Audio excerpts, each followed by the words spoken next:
দেখুন, ডেমোক্রেসিতে অংশগ্রহণ করা, ভোটিং সিস্টেমে অংশগ্রহণ করা, ইলেকট্রাল পলিটিক্সে অবশ্যই দরকার বলে আমরা অনেক আগে থেকে রাজনীতির ময়দানে এসেছি।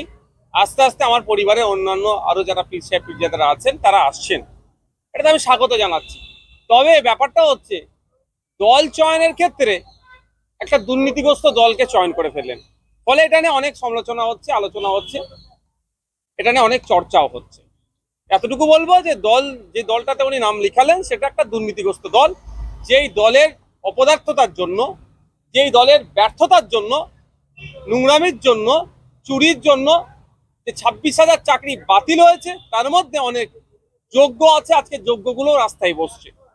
যেই দলের জন্যই আনিসকে খুন হতে হলো, যেই দলের সর্বোচ্চ নেত্রী বলেন যে ওয়াকাফ নিয়ে আন্দোলন করতে গেলে দিল্লিতে গিয়ে আন্দোলন করতে হবে, সেই রকম একটি দলের নাম লিখানোর জন্য উনি একটু সমালোচিত হচ্ছে। প্রকাশ করছেন খুদ ক্যানিং এর বিধায়ক শওকত মোল্লা। তিনি বলছেন যে কাসেম সিদ্দিকী কখন কি বলেন, কদিন আগে দিদির নামে কি বলেছেন, এবং এদের মনে হয় খুব বেশি রুজি রোজগার হচ্ছে না, তাই আমার থেকে গুটি কয়েক তৃণমূলের কিছু বিধায়ক নেতারা আছে, সৌজন্যতার সম্পর্ক আমরা রাখি, আপনারা জানেন ভালো করে। সেই ক্ষেত্রে মাঝে মধ্যে ফোনে হাই হ্যালো হয়। গতকালকে আমাকে এরকম বেশ কয়েকজন ফোন করে তারা ক্ষোভের সাথেই বলছিলেন যে আমরা এতদিন দল করছি, এত স্যাক্রিফাইস করছি, হঠাৎ করে কেউ আসলো, তাকে দলের এত বড় পদে বসিয়ে দিল, এটা কি গণতন্ত্র? আমি তাকে উল্টে জিজ্ঞাসা করেছিলাম একটা কথা, তার আগে কথা বলে রাখি। শওকত মোল্লা সাহেবও ক্ষোভ প্রকাশ করছেন যে শওকত মোল্লা সাহেব বড় পদ পাওয়ার জন্য ক্যানিং এ নিরীহ মানুষের উপর অত্যাচার, শুধু নয় ভাঙড়ের মানুষের উপর অত্যাচার, মিথ্যা কেস এবং আমাকে ক্রমাগত ভাষাগত আক্রমণ করে যাচ্ছে, সেও পদ পেল না। তবে গতকালকে যখন তৃণমূলের কয়েকজন নেতা আমাকে ফোন করেছিলেন, আমি তাদেরকে জিজ্ঞাসা করলাম, দাদা আপনাদের দলের জেনারেল সেক্রেটারি কতজন? তিনি আমাকে অকপটে উত্তর দিলেন, দাদা এটা আমার পক্ষে বলা সম্ভব নয়, কারণ কখন কাকে বসিয়ে দেয় বোঝা মুশকিল। তারপর অনেক ভাবনা চিন্তা করে দেখলাম, এই প্রশ্নটা যদি মমতা ব্যানার্জিকে করি, এই প্রশ্নটা যদি সুব্রত বক্সী মহাশয়কে করি যে স্যার আপনাদের দলের মোট জেনারেল সেক্রেটারির সংখ্যা কত, উনি আমার মনে হয় 5 মিনিট মাথা চুলকাবে, তারপরে হয়তো এক্সাক্ট সংখ্যাটা বলতে পারবেন না। মানে যাকে মনে হয় সকাল সন্ধ্যে ধরে বসিয়ে দেয়, একটা পোস্ট, বাকি সব ল্যাম্প পোস্ট। শওকত মোল্লা সাহেবের এখন অস্থিরতা বাড়বে, কারণ যে কাসেম ভাই সাহেবের সম্পর্কে, ভাইজান সম্পর্কে শওকত মোল্লা এতদিন আক্রমণ করেছে, বাই ডিফল্ট ডেজিগনেশন অনুযায়ী কাসেম ভাইজান শওকত মোল্লার অনেক ওপরে বসছে, কাসেম ভাইজানকে এখন ভাইজান সম্বোধন করতে হবে, ফলে ওনার একটু ফাটবেই। তো এটা কি পরিবারে ভাঙন বলে মনে করছেন? তৃণমূলে চলে যাওয়া কাসেমের সাথে কথা হয়েছে আপনার? মোটেও ওটা ভাঙন না। পরিবারের মধ্যে আমাদের যে পারিবারিক সম্পর্ক সেটা যথেষ্ট ভালো আছে, কিন্তু রাজনৈতিকভাবে যে যাকে ইচ্ছা পছন্দ করছে, যে দলকে ইচ্ছা পছন্দ করছে, সে সেখানে যেতেই পারে। তবে কাসেম ভাইজান তৃণমূলে যাওয়াটা, একটা দুর্নীতিগ্রস্ত দলে যাওয়াটা পশ্চিমবাংলার মানুষ এটা ভালোভাবে মেনে নিতে পারছে না।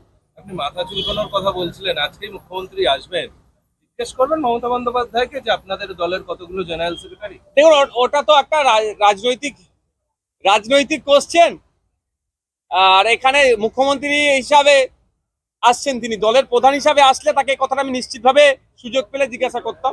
তবে এখানে সুযোগ পেলেও আমি সে কথা জিজ্ঞাসা করব না, কারণ এটা একজন মুখ্যমন্ত্রী হিসাবে আজকে বিধানসভায় আসছে। কোনো সময় যদি নবান্নে যাওয়ার সুযোগ হয়ে যায়, যদি হয়, তাহলে ওখানে গিয়ে যদি সময় পাই তাহলে জিজ্ঞাসা করব।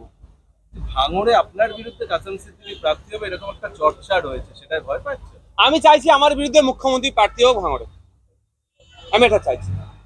আমি অন্য কাউকে চাইছি না, আমি চাইছি আমার বিরুদ্ধে মুখ্যমন্ত্রী প্রার্থী হোক। তবে একটা কথা জানিয়ে রাখি, পশ্চিমবাংলার মুসলিম সম্প্রদায় তৃণমূল থেকে যেভাবে মুখ ফিরাতে শুরু করেছে, কাউকে দিয়ে ড্যামেজ কন্ট্রোল করতে যদি চাই সেটা হবে না, কারণ একের পর এক পদক্ষেপ তৃণমূল কংগ্রেসের, মুসলিম সম্প্রদায়ের মানুষজন ক্ষিপ্ত হয়ে উঠছে। মুসলিম তোষণের নামে মুসলমানদের শোষণ করা হচ্ছে এই পশ্চিমবাংলায় বিজেপির সহযোগিতা নিয়ে, শুভেন্দু অধিকারীর সহযোগিতা নিয়ে মমতা ব্যানার্জির সরকার মুসলমানদের উপর আক্রমণ নামিয়ে আনছে। কখনো ওয়াকাফ সংশোধনী আইনের বিরুদ্ধে প্রতিবাদ করতে গেলে মিথ্যা মামলা দিয়ে জেল খাটানো হচ্ছে, তো কখনো দিল্লি যাওয়ার নিধান দিচ্ছে। ফলে পশ্চিমবাংলার মুসলমানরা তৃণমূল কংগ্রেসের কাছ থেকে মুখ ফিরিয়ে নিচ্ছে। কাউকে নিয়ে এসে যদি মনে করে এই ভাঙাবাদ জোড়া লাগাবার চেষ্টা হচ্ছে, সেটা বিতা হবে। আর কিন্তু এই যে আপনি যখন প্রেস মিট করছেন তখন শওকত সাহেব গেলেন, আপনার সঙ্গে বেশ হাসি মুখে কথা হলেন, কি কাসেম সিদ্দিকী যোগদানের কোনো বিষয়? আমার সাথে কথা হয়নি, কারণ হচ্ছে আমি আপনাদের কোশ্চেনের উত্তর দিচ্ছিলাম। আসলেন শওকত বাবু তার গাড়ির কাজটা সৌজন্য বিনিময় হলো। সৌজন্য বিনিময় হলো। তখন ব্যাপারটা হচ্ছে আপনাদের দিকে হয়তো হাসতে পারেন।